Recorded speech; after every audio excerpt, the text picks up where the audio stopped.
Thank you. Thank you, sir.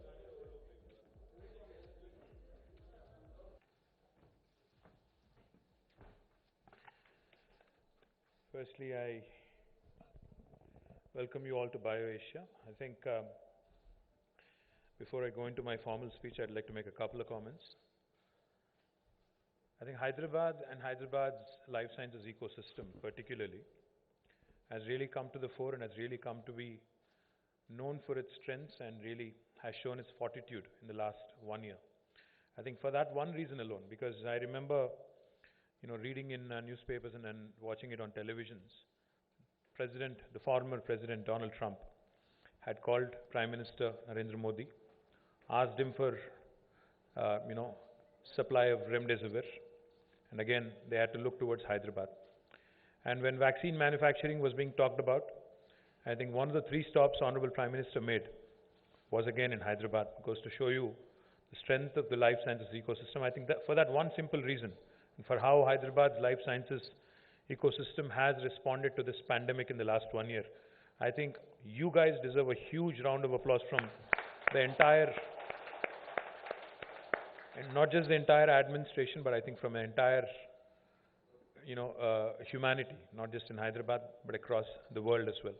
So my compliments, my congratulations on all the efforts that have been put in the last 1 year.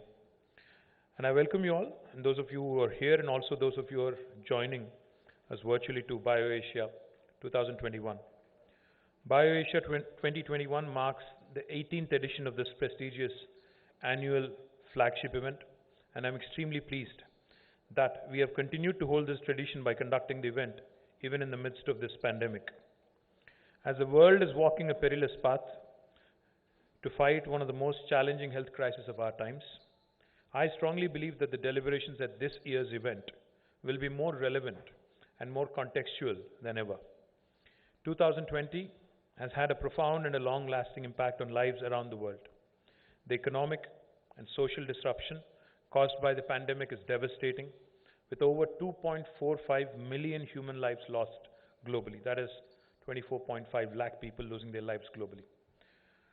With the world still grappling over this and getting used to the new normal, I would like to use this occasion once again to thank all the frontline workers, including healthcare and public services workers, scientists, among others, who worked tirelessly during these unprecedented times amongst social and personal challenges. Without their selfless efforts, we wouldn't be able to reach this far. On a positive note, our scientists and entrepreneurs have given the life sciences sector its movement in the spotlight with accelerated development of vaccines, diagnostics, and therapeutics. I take pride whenever I speak in saying that Hyderabad rose to the occasion and made an impact for the world to witness. Our position as the vaccine capital of the world, let me reiterate again, vaccine capital of the world, was further bolstered, and it is a matter of great pride that the world is looking towards India and particularly towards Hyderabad. The visit of about 70 foreign envoys from different countries and that of the Honorable Prime Minister also to Genome Valley is a testimony to the cluster's significance in the global context today. Bharat Biotech's remarkable contribution and commitment to develop India's first indigenous vaccine for COVID-19 is absolutely laudable, and once again I think Dr. Krishna Ella and Suchitra and the entire team deserve our compliments. I'm personally delighted that we could use this BioAsia platform to present the prestigious Genome Valley Excellence Award to our very own Krishna and Suchitra, who have made us all proud time and again. I would also like to add that the efforts of Biological E, Indian Immunologicals, among others, are also very significant and laudable. In addition, I'm happy to note that Hetero Pharma and Dr. Reddy's are augmenting the global supply by manufacturing and distributing the Russian vaccine Sputnik. Further, Aurobindo Pharma, again a Hyderabad-based company, is building a world-class vaccine manufacturing facility with a capacity of about 450 million doses annually. All these highlight and augment the position of Hyderabad as the vaccine capital of the world. I'm extremely confident that significant global Population will be immunized with vaccines produced in Hyderabad. This is no small feat to accomplish. Each time I travel, each time I meet people in various countries, investors in various countries, I keep saying, next time one of your children is getting a vaccine shot, there's 1 in a 3 chance that it could have been manufactured in Hyderabad. And today I'm delighted that the world is taking cognizance of this fact. Our dream and vision of growing the life sciences industry in Telangana to over $100 billion looks plausible, and we remain absolutely committed to it. I'd like to highlight that even after the widespread health and economic distress caused by COVID-19 pandemic, the life sciences sector in Telangana has responded brilliantly with resilience and has witnessed tremendous growth during the last year. Life sciences sector in the last year has attracted new investments to the tune of about 3,700 crores of rupees, and with an employment potential of 14,000 people directly. A feather in our cap has been the approval of umbralisib for cancer treatment. It is historic because this is the first drug ever discovered in India and approved by US FDA. I am extremely proud that this discovery of umbralisib is led from Incogent's facility in Genome Valley. This year, Genome Valley also witnessed large pharmaceutical companies announcing expansion plans. Sai Life Sciences, a leading contract research organization, inaugurated its new research and development center in Genome Valley with an investment of about rupees 400 crores. I saw Krishna somewhere. Compliments to his entire team on that. The sprawling campus will play a pivotal role in accelerating the discovery and development of new drugs.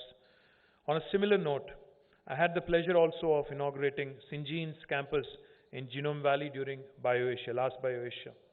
I am delighted that their scientist count has doubled in a year from 100 to 225 right now. The company, which had leased one building last February, is rapidly growing to occupying their third building in the middle of this year, 2021. So wherever Kiran is, thank you Kiran Majumdar Shaw for investing in Hyderabad and continue to be our partner. GVK Bio, another Hyderabad-based company focused on supporting global innovators, is also expanding rapidly and will be adding 600 new jobs this year in Hyderabad. This indeed is remarkable and highlights Hyderabad's unmatched scientific prowess. I saw Mani somewhere as well. Hi Mani. Continued and thank Mani and the entire GVK Bio team for their continued growth and continued support. Further, Granules India will also be investing about 400 crores to set up a facility with a capacity to manufacture 10 billion units of finished dosages that will generate employment for about 1,600 persons. And Laurus Labs is investing rupees 300 crores to set up a formulation facility in Genome Valley with a capacity of again 5 billion units.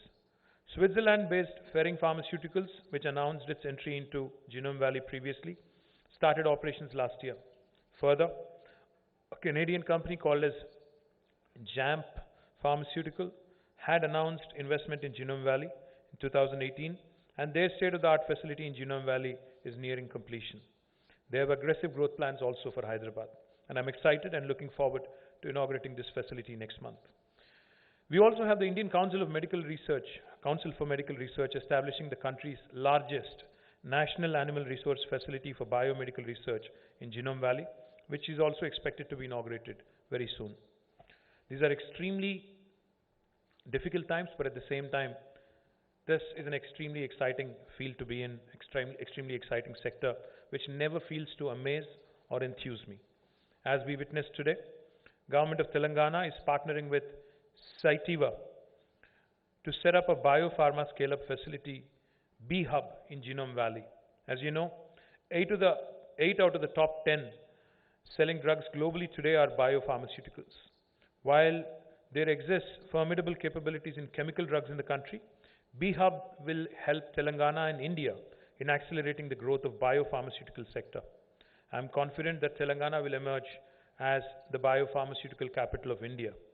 Another area I am personally bullish about is the medical devices sector, which promises extraordinary growth opportunities for the state. The medical devices park at Sultanpur in Sangareddy district continues to be the destination of choice, and about 40 companies are currently establishing their manufacturing and R&D facilities. Some of these companies have already started commercial production, and many of them are lined up for commencement by the end of this year. With operationalization of these units, I'm confident that the landscape of the park will transform and the park will become the hotbed for medtech activities in the country. Global medical devices major Medtronic had announced one of their biggest investments, $170 million globally last year, to establish its largest innovation and engineering center in Hyderabad. I am excited that this center is already ready, and I'm looking forward to joining the company's leadership, both Omar and Madan, to inaugurate this facility next month. On the pharma front, we remain committed to grounding the Hyderabad Pharma City project soon to support India's pharma industry again to regain its leadership position in APIs and KSMs, offering significant cost and value benefits. I'm confident of creating a new global benchmark for sustainable industrial cities with this initiative. In addition, we are also working on several exciting initiatives such as Digital Medicine Hub, Institute for Cell and Gene Therapy, Flow Chemistry Hub, a world-class life sciences university, and many more to build strong foundations for the next generation opportunities and to support our aspirations. As you can see, we have a holistic vision and approach to growing this sector with focus on today's needs and as well as the future opportunities. I would also like to take this opportunity to highlight the growing role of startups and innovators, especially in the healthcare sector, and we will continue to support the rapid growth of the startup ecosystem here by facilitating plug-and-play infrastructure, access to capital, access to medical information, and validation support, among others. Our signature event, BioAsia, has been synonymous with the life sciences sector in Hyderabad. I'm delighted that this event continues to grow in reputation and size. Constantly increasing participation of global leaders in the event each year and the quality of deliberations at this event make the event stand out. I take this opportunity to thank my entire team, Shakti, Jayesh, Narasimha Reddy, for organizing this year's virtual event with support, of course, from partners and the sponsors. I hope you'll all have an engaging and thought-provoking time at this event over the next 2 days. Let's together move the needle to improve global health. Thank you very much.